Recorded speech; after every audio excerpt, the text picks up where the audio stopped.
अभी जितने भी सैनिक हैं और हैंडीकैप हो गए हैं या विडो हो गए हैं या एक्स सर्विसमैन बन के बैठे हैं और लाचार हो गए हैं, उनके लिए क्या व्यवस्था होनी चाहिए उसकी व्यवस्था मैं करूँगा। अगर तेगरा विधान से विरोध करता हूँ और आपके जिले का हूँ, बेगूसराय का हूँ।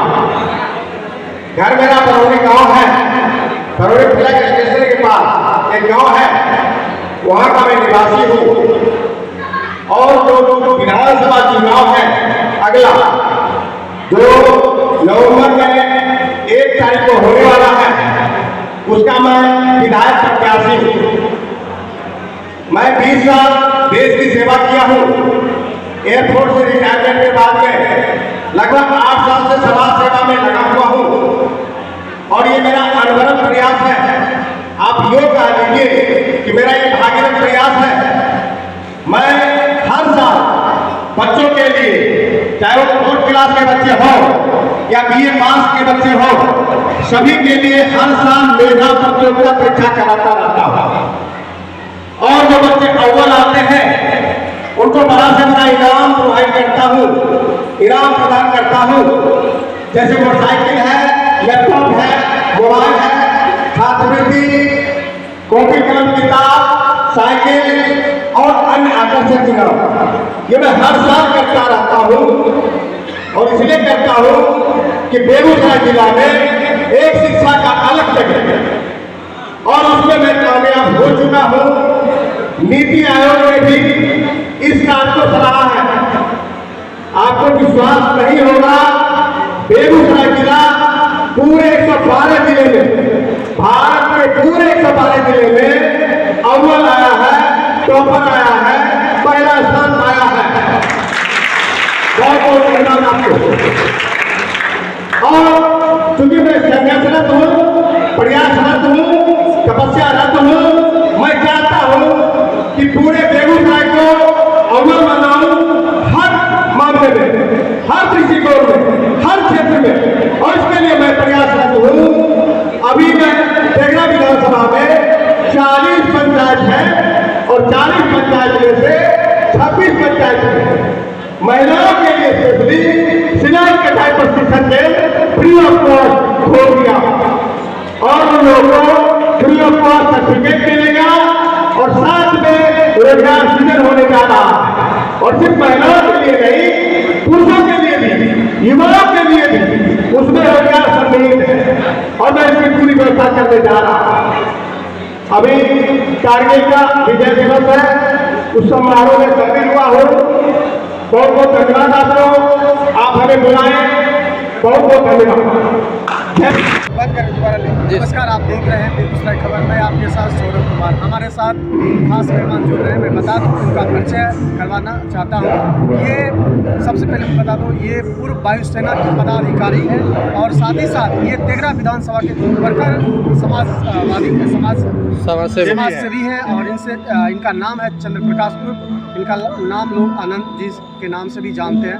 आइए जानते हैं, आज कारगिल दिवस है, इस अवसर पर क्या कहना चाहिए। सबसे पहले सर स्वागत है हमारे चैनल में आपका। बहुत बहुत धन्यवाद।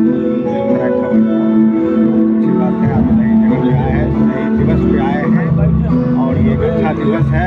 विजय दिवस के नाम से जाना जाता है। आज के दिन ही कारगिल का विजय हुआ था और हम लोग उसमें शामिल थे। हमारे एक भाई भी हैं, संजीव भाई बगल में हैं, ये भी उसी कारगिल वार का हिस्सा थे। इन्होंने भी जंग लड़ी है, हमने भी जंग लड़ी है और आज बहुत खुशी का दिन है।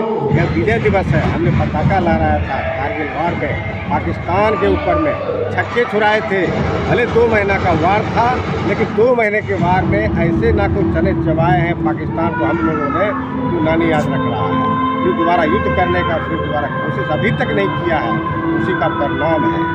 सर, आज जो पूर्व सैनिक संघ के द्वारा आज जो कार्यक्रम रखा गया है, इस कार्यक्रम में क्या योगदान और आगे क्या कहना चाहेंगे इस मंच से?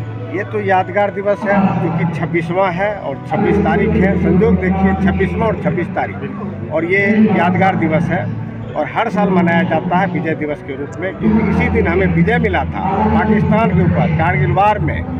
और इसी को हम हर साल मनाते हैं, पिछले साल भी मनाएंगे, हर साल मनाएंगे। सर आपने 13 विधानसभा में बहुत सारे बच्चों के लिए, पूरे बेगूसराय के बच्चों के लिए काम कर रहे हैं। सैनिक के बच्चों के लिए क्या काम करना चाहिए? बहुत अच्छा क्वेश्चन आपने किया है, बहुत खुशी हो रही है। लेकिन सबसे बड़ी बात है कि यहाँ जिला ग्रुप ये कायम नहीं है।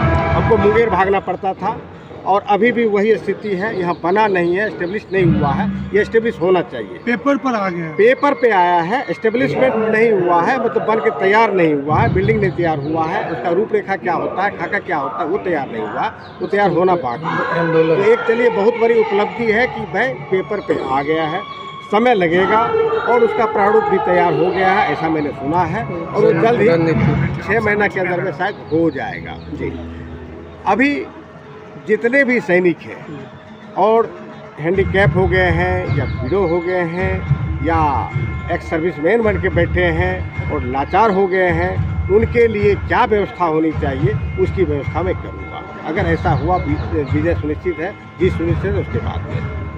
सर अभी मैंने आपको देखा मंच पे पूर्व सैनिक जो भी शहीद हुए हैं उनके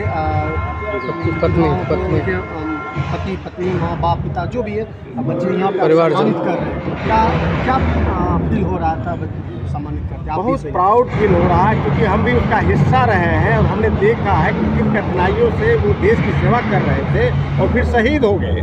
जी, तो हमसे ज़्यादा कौन जान सकता है, जो एक बंदा खुद उसमें रहा है, उस डिपार्टमेंट रहा है, उसकी हर बारीकियों को जाना है, समझा है, परिस्थितियों को देखा है, तो इसलिए सम्मान करना लाजमी है। मैं इसीलिए सम्मान करने यहाँ पर आया।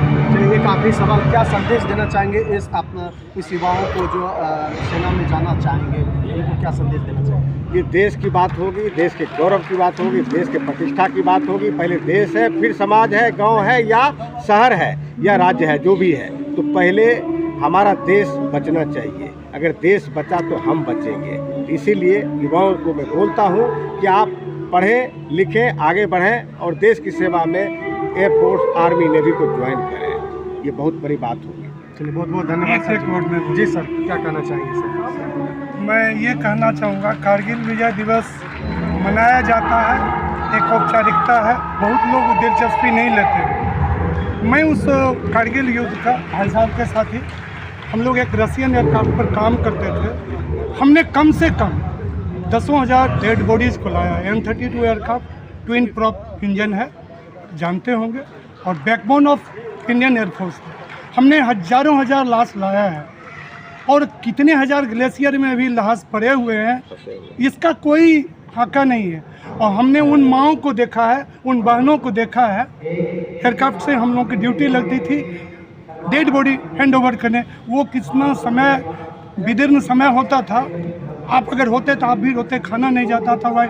वो जो 2 महीना चला, उसके बाद जो 1.5 महीना चला डेड बॉडी लाने का, आप बिलीव नहीं करिएगा कि वो क्या क्षण था। और ज़्यादा समय नहीं लूँगा, अपने नया युवक के लिए एक शब्द कहूँगा, मरना सबको तय है। गीता में लिखा है मरना सबको तय है, लेकिन मरने के बाद तिरंगा सबको नसीब नहीं होता है। एक लाइन में बोलूँगा, मरना सबको तय है। कोई एक्सीडेंट हुआ मरता है, कोई जाए दुश्मन, लेकिन तिरंगा उसी को नसीब होता है जो फौज में जाता है। इससे बड़ा मोटिवेशन क्या है? मरना तो है, कोई एक्सीडेंट करता है, प्लेन क्रैश हो गए, मर गए, लेकिन वही अगर फौज में मारा गया होता दुश्मन के हाथों से, तो तिरंगा नसीब होता। यही सब हम और एक फौजी में फर्क।